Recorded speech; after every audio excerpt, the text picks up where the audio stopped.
শিক্ষার্থী বন্ধুরা, আশা করি সবাই ভালো আছো, সুস্থ আছো। আমি Azizul Islam Mamun, Azizul Mamun BS, that means Bangla school YouTube চ্যানেলে সবাইকে স্বাগত জানাচ্ছি। টিউটোরিয়ালে যাওয়ার আগে সবাইকে অনুরোধ করব, যারা এখনো আজিজুল মামুন বিএস ইউটিউব চ্যানেলটি সাবস্ক্রাইব করনি, তোমরা অবশ্যই সাবস্ক্রাইব করে নেবে। সাবস্ক্রাইব করার জন্য আমার ইউটিউব চ্যানেলে যাওয়ার পর তোমরা এরকম একটি বাটন পাবে, বাটনে সাবস্ক্রাইব লেখায় ক্লিক করবে। তারপর পাশে আরেকটি বেল বাটন পাবে, বেল বাটনে ক্লিক করে অল দিয়ে রাখবে। আজ আমরা আলোচনা করব একাদশ, দ্বাদশ ও আলিম শ্রেণীর সাহিত্য পাঠের গদ্যাংশের চতুর্থ গদ্য গৃহ। গৃহ গদ্যটি লিখেছেন রোকেয়া সাখাওয়াত হোসেন। বেগম রোকেয়া সাখাওয়াত হোসেনের লিখা গৃহ প্রবন্ধটি নিয়ে আমরা আলোচনা করব। রোকেয়া সাখাওয়াত হোসেনকে বলা হয় নারী জাগরণের অগ্রদূত। এই বাংলাদেশ তথা ভারতবর্ষের নারীদেরকে সামনে এগিয়ে নেওয়ার জন্য তিনি আমৃত্যু চেষ্টা করে গিয়েছেন। তারই অংশ গৃহ। আমাদের সমাজ ব্যবস্থায় বিশেষ করে মুসলিম সমাজ ব্যবস্থায় মেয়েরা প্রায় গৃহবন্দী অবস্থায় থাকতো। পর্দা প্রথার নামে আসলে তাদেরকে ঘরের বাইরে আসার সুযোগই দেওয়া হতো না। সেই বিষয়গুলাই তিনি তার গল্পে, প্রবন্ধে, লিখায় তুলে ধরার চেষ্টা করেছেন এবং নারীদেরকে জাগ্রত করার চেষ্টা করেছেন। এবং তিনি একটা বিষয় মনে করতেন যে মেয়েদের সমাজে প্রতিষ্ঠা পেতে হলে তাদের শিক্ষার কোনো বিকল্প নেই। মেয়েদের শিক্ষার জন্য তিনি সারা জীবন চেষ্টা করে গিয়েছেন। গল্পের আলোচনায় যাওয়ার আগে আমরা বেগম রোকেয়া সাখাওয়াত হোসেন সম্পর্কে কিছু জানার চেষ্টা করি। বেগম রোকেয়ার জন্ম 1880 সালের 9 ডিসেম্বর রংপুর জেলার মিঠাপুকুর থানার পায়রাবন্দ গ্রামের জমিদার পরিবারে। বেগম রোকেয়ার পারিবারিক নাম রোকেয়া খাতুন। তার পিতার নাম জহিরুদ্দিন মোহাম্মদ আবু আলী সাবের এবং মাতার নাম রাহাতুন্নেসা। তার শৈশব কাটে তৎকালীন মুসলমান জমিদারি রীতি অনুযায়ী কঠোর পর্দা ও অবরোধের মধ্যে।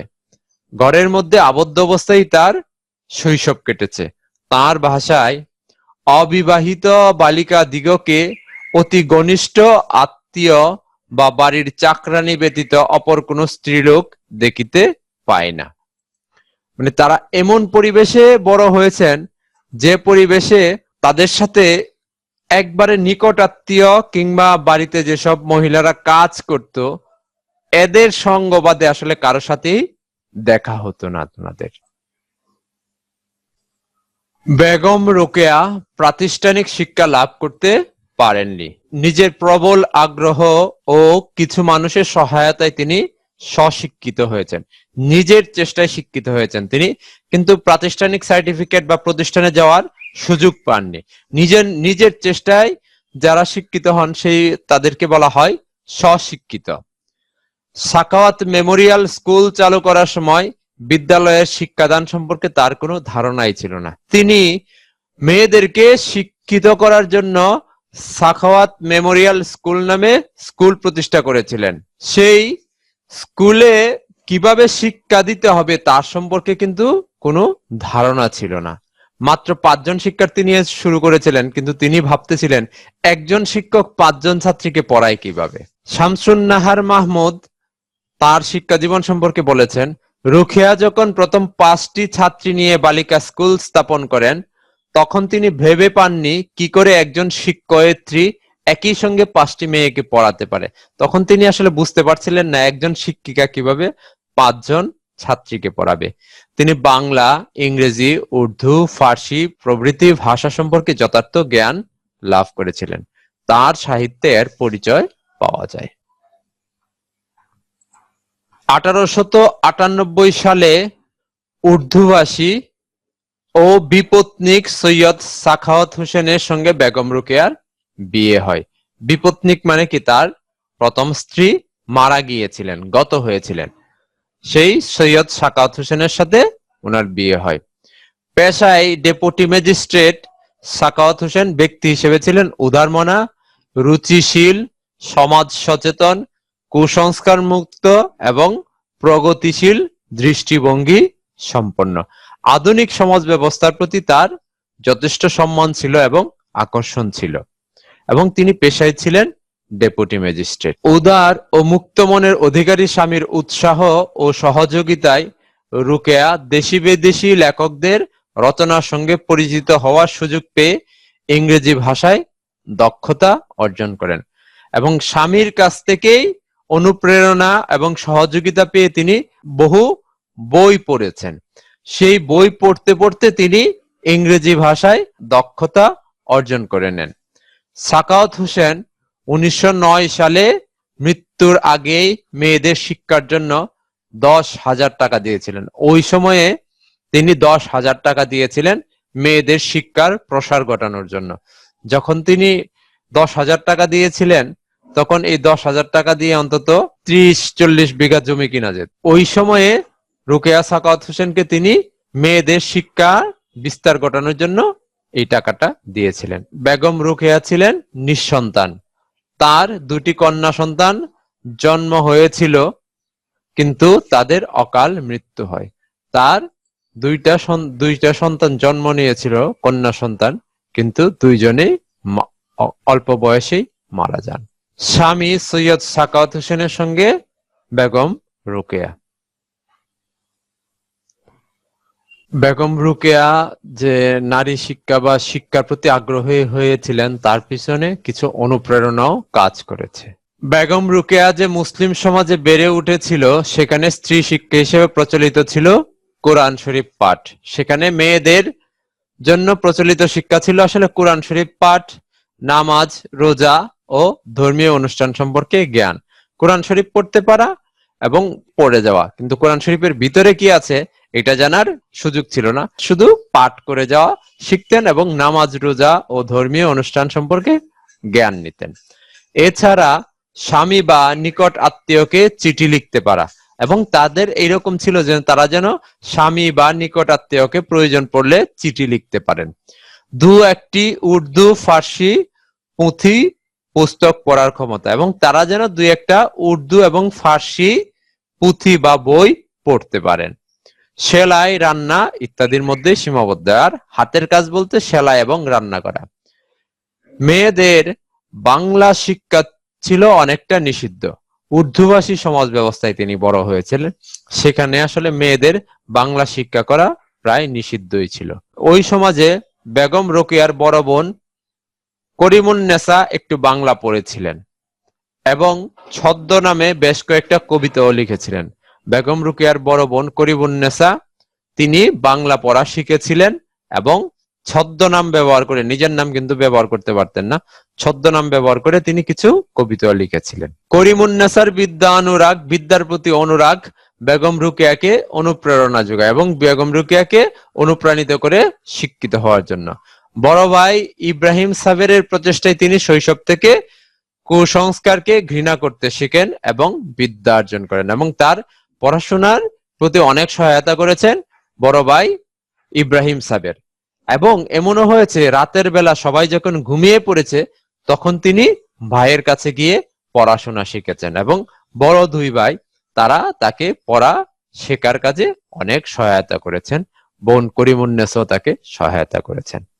বিয়ের পর স্বামী সাখাওয়াত হোসেনও তাকে অনুপ্রেরণা জুগিয়েছেন, এবং বিয়ের পর শিক্ষিত হওয়ার জন্য, স্বশিক্ষায় শিক্ষিত হওয়ার জন্য বেগম রোকেয়া সাখাওয়াত হোসেনকে অনেক সহায়তা করেছেন তার স্বামী সৈয়দ সাখাওয়াত হোসেন। এমনিই তো তার পরিবার ছিল বাংলা বিদ্বেষী, উর্দুভাষী, পরিবারেও বাংলায় কথা হতো খুব কম। আবার তার বিয়ে হয়েছিল উর্দুভাষী সৈয়দ সাখাওয়াত হোসেনের সাথে। আসলে বাংলা শিখার জন্য প্রতি পদে পদেই তার ছিল প্রতিবন্ধকতা। প্রবল প্রতিকূল স্রোতে বাংলা ভাষাকে প্রাণপণে আঁকড়ে ধরে রেখেছিলেন বেগম রোকেয়া। অভিভাবকরা সবাই ছিলেন বাংলা ভাষার বিরোধী, কিন্তু এর মাঝেও তিনি বাংলা ভাষার চর্চা অব্যাহত রেখেছিলেন। এছাড়া স্বামী সাখাওয়াত হোসেনকে বাংলা শেখাবার ব্রত নিয়েছিলেন, এবং স্বামীকেও বাংলা শেখানোর তিনি চিন্তা করেছিলেন, কিন্তু ততদিনে স্বামী পরে মারা যান। বাংলা ভাষার চর্চা অব্যাহত রাখতে তাকে যে নিদারুণ সংগ্রাম করতে হয়েছিল তার বর্ণনা মতিচুর গ্রন্থের দ্বিতীয় খণ্ডের করিমুন্নেসা নামে উৎসর্গ পত্রে রয়েছে। মতিচুর নামে যে তার গ্রন্থ, দ্বিতীয় 2 খণ্ডের মতিচুর, দ্বিতীয় খণ্ডে তিনি একটা পত্র লিখেছিলেন করিমুন্নেসা নামে, এবং সেই পত্রে আসলে তিনি উল্লেখ করেছেন বাংলা ভাষা তিনি কিভাবে শিখেছেন। বেগম রোকেয়া বিদ্যালয়ে শিক্ষালাভ না করলেও ইংরেজি ভাষার উপর তার যথেষ্ট দখল ছিল। তার লেখা সুলতানাস ড্রিম এর প্রমাণ। এছাড়া বিভিন্ন বিখ্যাত ব্যক্তিদের কাছে দেয়া ইংরেজিতে লেখা চিঠিও এর প্রমাণ বহন করে। তিনি ভালো ইংরেজি জানতেন। আধুনিক বাঙালি মুসলিম সমাজে বেগম রোকেয়াই প্রথম উল্লেখযোগ্য লেখিকা। আধুনিক বাংলা সমাজ ব্যবস্থায় বেগম রোকেয়াই এই প্রথম নারী হিসেবে লেখার জগতে আবির্ভাব। সাহিত্য ক্ষেত্রে তিনি মিসেস আর এস হোসেন নামে পরিচিত ছিলেন, এবং সাহিত্য ক্ষেত্রে শুরুর দিকে তিনি মিসেস আর এস রোকেয়া সাখাওয়াত হোসেন নামে তিনি পরিচিত ছিলেন। সাহিত্যিক হিসেবে তার আত্মপ্রকাশ ঘটে 1902 সালে। কলকাতা থেকে প্রকাশিত নবপ্রভা পত্রিকায় ছাপা হয় পিপাসা, তার লেখা পিপাসা। এছাড়া তার বিভিন্ন লেখা নবনূর, সওগাত, মুহাম্মদী পত্রিকায় প্রকাশিত হতো, এবং তার লেখাগুলা নবনূর, সওগাত ও মুহাম্মদী পত্রিকায় প্রকাশিত হতো। তার গ্রন্থের সংখ্যা 5টি। এগুলো হলো মতিচুর প্রথম খণ্ড, সুলতানার স্বপ্ন, মতিচুর দ্বিতীয় খণ্ড, পদ্মরাগ ও অবরোধবাসিনী। এছাড়া বিভিন্ন গবেষণার মাধ্যমে আরো কিছু রচনা, চিঠিপত্র পাওয়া গেছে, তার আরো কিছু রচনা সম্পর্কে ধারণা পাওয়া গেছে, আধুনিককালে গবেষকরা বের করেছেন। তার মূল কাজ ছিল আসলে নারী মুক্তি নিয়ে। মুসলিম নারী সমাজের কুসংস্কারের জাল ছিন্ন করতে এবং জড়তা দূর করতে তিনি সাহিত্যকে মাধ্যম হিসেবে বেছে নিয়েছেন। মেয়েদেরকে মুক্তির বাতাস দিতে, মুক্ত পৃথিবীতে নিয়ে আসার জন্য তিনি সাহিত্যটাই বেছে নিয়েছিলেন, লিখার কাজে হাত দিয়েছিলেন। তিনি বলতেন, না জাগিলে ভারত ললনা, ভারত আর জাগিবে না। ভারতের মেয়েরা যদি জাগ্রত না হয় তাহলে ভারতকে আসলে সামনে এগিয়ে নেওয়া যাবে না। তাই তিনি লেখার মাধ্যমে নারীর জাগরণের জন্য লড়াই করেছেন। মুক্তি ফল গল্পে বলেছেন, কন্যারা জাগ্রত না হওয়া পর্যন্ত দেশ মাতৃকার মুক্তি অসম্ভব। যতদিন পর্যন্ত নারীরা জাগ্রত না হবে ততদিন পর্যন্ত পরাধীনতা শৃঙ্খল থেকে দেশ মুক্তি পাবে না। বেগম রোকেয়ার মতে এই জাগরণের প্রধান শর্ত শিক্ষা, এবং এই জাগরণের মূল শর্ত হলো কি? শিক্ষা। তার ভাষায়, আমরা পুরুষের ন্যায় সম্যক সুবিধা না পাইয়া পশ্চাতে পড়িয়া আছি। আমরা পুরুষদের সমান সুযোগ না পেয়ে আমরা পিছনে পড়ে আছি। তিনি বুঝেছিলেন শিক্ষাই হলো স্বনির্ভরতার সোপান, তাই নারী শিক্ষাকে তিনি জীবনের ব্রত হিসেবে নিয়েছিলেন, এবং সে কারণে তিনি নারী শিক্ষাকে জীবনের মূল কাজ হিসেবে গ্রহণ করেছিলেন। এটা রংপুরের মিঠাপুকুরের পায়রা বন্দে বেগম রোকেয়ার স্মৃতি কেন্দ্র হিসেবে স্থাপন করা হয়েছে। সমাজ সংগঠক, নারীদের জাগিয়ে তোলার জন্য, সমাজকে জাগিয়ে তুলতে তিনি সংগঠক হিসেবে পরিশ্রম করেছেন। বেগম রোকেয়া কেবল লেখিকাই নন, নারী জাগরণের অন্যতম অগ্রপথিক ছিলেন। তাকে বলা হয়ে থাকে বাংলা নারী জাগরণের অগ্রদূত।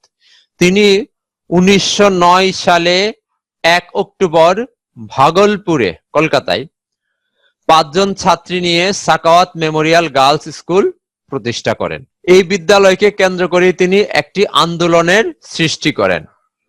এই ধারায় শিক্ষার ধারাকে সামনে এগিয়ে নিয়ে গেছিল, এবং তার এই আন্দোলনে নারী শিক্ষার পথকে উন্মুক্ত করার কাজে অনেক সহায়তা করেছে।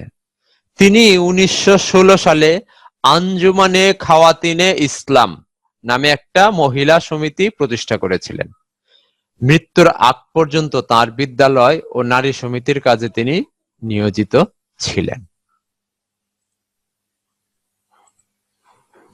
বেগম রোকেয়া 1932 সালের 9 ডিসেম্বর 52 বছর বয়সে আকস্মিক হৃদযন্ত্রের ক্রিয়া বন্ধ হয়ে মৃত্যুবরণ করেন। হৃদরোগে আক্রান্ত হয়ে তিনি মারা যান, যেটাকে আমরা হার্ট অ্যাটাক বলি। মৃত্যুর আগের রাতেও তিনি নারীর অধিকার নামক একটি প্রবন্ধ লেখার কাজে নিয়োজিত ছিলেন। কলকাতার কাছাকাছি 24 পরগনা জেলার অন্তর্গত সোদপুরে পারিবারিক কবরস্থানে তাকে দাফন করা হয় এবং কলকাতার 24 পরগনায় তাকে দাফন করা হয়েছে। গৃহ প্রবন্ধটি আসলে ঘর যে নারীরা কিভাবে বন্দি অবস্থায় আছে সেই চিত্রটাই লেখক এখানে চিত্রিত করতে চেয়েছেন এবং তার মূল উদ্দেশ্য ছিল নারী মুক্তির চেষ্টা তিনি করেছেন এই প্রবন্ধের মাধ্যমে এবং নারীদের শিক্ষিত করে তোলার জন্য তিনি আপ্রাণ চেষ্টা করে গিয়েছেন। আমরা প্রবন্ধটি 2টি টিউটোরিয়ালে শেষ করব। আজ প্রথম টিউটোরিয়ালে কিছু অংশ আলোচনা করব, তার এই প্রবন্ধের প্রথম দিককার কিছু অংশ আলোচনা করব এবং আগামী টিউটোরিয়ালে মূল ভাব, বিষয়বস্তু এবং তার যে ধ্যান ধারণা সবকিছুই নিয়ে আমরা দ্বিতীয় টিউটোরিয়ালে বিস্তারিত আলোচনা করব। প্রথমেই প্রবন্ধের কিছু উদ্ধৃতি নিয়ে আলোচনা করি। আমাদের সামাজিক অবস্থার প্রতি দৃষ্টিপাত করিলে দেখি অধিকাংশ ভারত নারী গৃহসুখে বঞ্চিতা। গৃহ মানে কি? আমাদের বসবাস বা আবাস করার জায়গা, বসবাসের জায়গা। সেই জায়গাটায় আসলে আমাদের মেয়েরা কতটুকু স্বস্তিতে আছে। একটা বিষয় আমি আসলে তোমাদের সাথে বলি যে আমাদের সমাজ ব্যবস্থায় এই যে নারী নির্যাতন, মেয়েদেরকে শারীরিকভাবে নাজেহাল করা, এই বিষয়ে আসলে আমরা শুধু ইভটিজিং বা রাস্তার ওই বিষয়গুলাই নিয়ে আলোচনা করি, কিন্তু পারিবারিক নির্যাতন নিয়ে কিন্তু কোনো কথা হয় না। আমার যেটুকু অভিজ্ঞতা, পারিবারিক জীবনে মেয়েরা সবচাইতে বেশি নির্যাতিত হয়, অত্যাচারিত হয়, শারীরিকভাবে নাজেহাল হয়। একজন আত্মীয় কোন মেয়েদের গায়ে হাত দিতে কোনো চিন্তা করে না, এটা করার পর প্রতিবাদও করা যাবে না। তখন বাড়ির মানুষ উল্টো ওই মেয়ের চরিত্র নিয়ে প্রশ্ন তুলবে। যে আত্মীয় তার গায়ে হাত দিয়েছে তার কিন্তু বিশ্বাস করবে না, বিশ্বাসযোগ্য মনে হবে না। প্রত্যেকটা নারী ছোটবেলা থেকে এইভাবে সমাজ দ্বারা, পরিবার দ্বারা নির্যাতিত হচ্ছে, কিন্তু এই নির্যাতনের আসলে কোনো প্রতিকার নাই। এইরকমই বিষয় যে ঘর হলো মেয়েদের সবচাইতে বড় জায়গা, এর বাইরে তো তারা যেতে পারে না। বেশিরভাগ সময় মেয়েরা আবদ্ধ থাকে কোথায়? ঘরের মধ্যে মেয়েরা বেশিরভাগ সময় আবদ্ধ থাকে। কিন্তু এই ঘরেই মেয়েরা কতটুকু অধিকার পাচ্ছে, এই ঘরকে নিজেরা কতটুকু আপন করে উপভোগ করার সুযোগ পাচ্ছে, সেদিকে কিন্তু আমরা আসলে দৃষ্টি দেই না। আমরা যারা পুরুষ আছি, সকালবেলায় কাজ করতে বাইরে চলে যাচ্ছি, বাইরের পৃথিবী দেখে আসছি, সেই খোলা বাতাস নিয়ে আবার ঘরে ফিরে আসছি। ঘরে হয়তো আমরা অর্ধেক সময় যদি বাইরে থাকি, অর্ধেক সময় হয়তো আমরা ঘরে থাকি। আমরা বাইরে এবং ঘরের মধ্যে আসা যাওয়া করছি, কিন্তু মেয়েদের যারা শুধু ঘরের কাজেই করে, ঘরেই যারা থাকেন, তাদের জন্য তো আসলে ঘরটা হয়ে যায় কি বন্দিশালাই হয়ে যায়। লেখক ওদিকেই আসলে আমাদের চোখ ফেরানোর চেষ্টা করেছেন। আমাদের সামাজিক অবস্থার প্রতি দৃষ্টিপাত করিলে দেখি অধিকাংশ ভারত নারী গৃহসুখে বঞ্চিতা। আমরা যদি আমাদের সামাজিক যে অবস্থা আছে ওইদিকে যদি আমরা চোখ দেই, তাহলে আমরা দেখতে পারবো ভারতের বেশিরভাগ নারী ঘরে আসলে সুখ নাই, তারা সুখে নাই। যাহারা অপরের অধীনে থাকে, অভিভাবকদের ভাটিকে আপন ভবন মনে করিতে তাহাদের অধিকার নাই। এবং কতটুকু চরম তারা মানসিক অবস্থায় থাকে যে যখন তাদের বিয়ে হয়ে যায়, মানে কি আরেকজনের অধীনে চলে যায়, তখন অভিভাবকদের ভাটিকে, বাবা মার বাড়িকেও আপন ভবন মনে করিতে যাহাদের অধিকার নেই, এবং তাদের বাবা মার বাড়িকেও নিজের বাড়ি মনে করার কোনো সুযোগ নাই। ওইখানে গেল, এটা তো এখানে বেড়াইতে আসছে, ওইখানে ওইটা তো যেখানে বিয়ে দিয়েছে ওইটা হলো তার বাড়ি। গৃহ তাহাদের নিকট কারাগার তুল্য বোধ হয়। তাদের কাছে এইভাবে বিভিন্নভাবে এই ঘরটা কি হয়ে যায়? কারাগারের মতো হয়ে যায়, বন্দিশালা হয়ে যায়। পারিবারিক জীবনে যে সুখী নহে, সে নিজেকে পরিবারের একজন গণ্য বলিয়া মনে করিতে সাহসী নহে। যার পরিবারে সুখ নাই, সে আসলে নিজেকে পরিবারের সদস্য ভাবতে পারে না, নিজেকে সবসময় মনে করে পরিবার থেকে সে নির্যাতিত বা নিষ্পেষিতই। তাহার নিকট গৃহ শান্তি নিকেতন বোধ হইতে পারে না। তার কাছে বাড়ি বা ঘর শান্তির জায়গা মনে হতে পারে না, বোধোদয় হয় না, বোধের উদয় হয় না।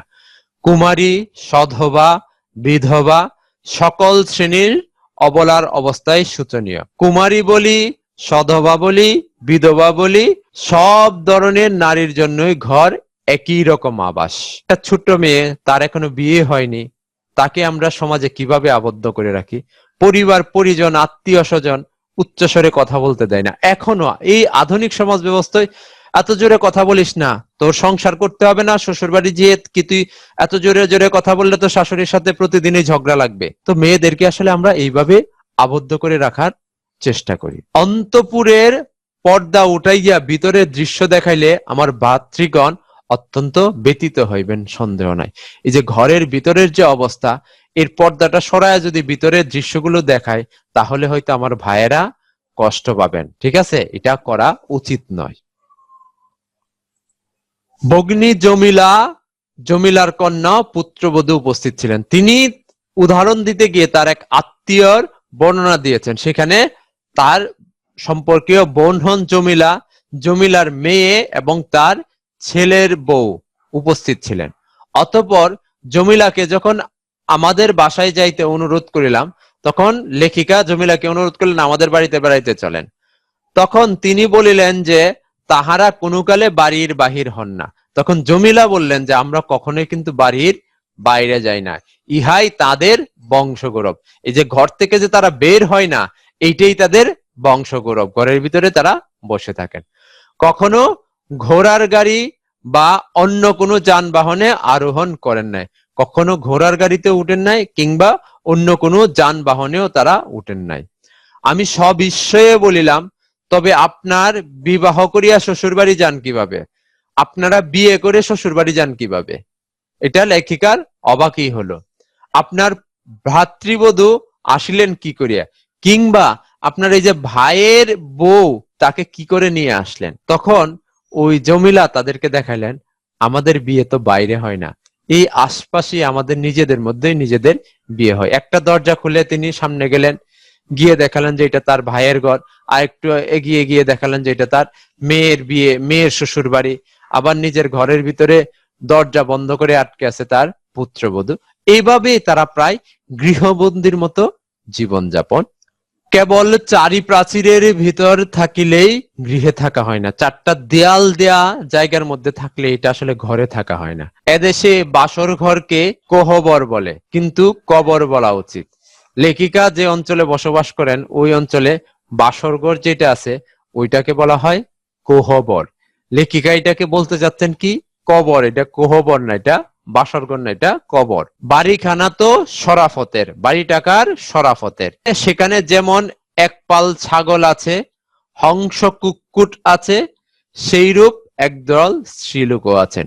ওই বাড়িতে ছাগলের পাল যেভাবে থাকে, হংস মানে কি হাঁস, কুক্কুট মানে কি মুরগি, হাঁস মুরগি যেভাবে থাকে, সেই রূপ একদল স্ত্রীলোকও আছেন। তার মানে কি স্ত্রীলোকরাও প্রাণীদের চাইতে বেশি কিছু নয়, তাদের মতোই আছে। অথবা স্ত্রীলোকদের বন্দিনী বলা যাইতে পারে, কিংবা ওই যে স্ত্রীলোক যারা আছে এই অবস্থায়, তাদেরকে আসলে আমরা কি বলতে পারি, যে তারা গৃহবন্দী জীবন যাপন করতেছেন, বন্দিনী অবস্থায় তারা ওখানে আছেন।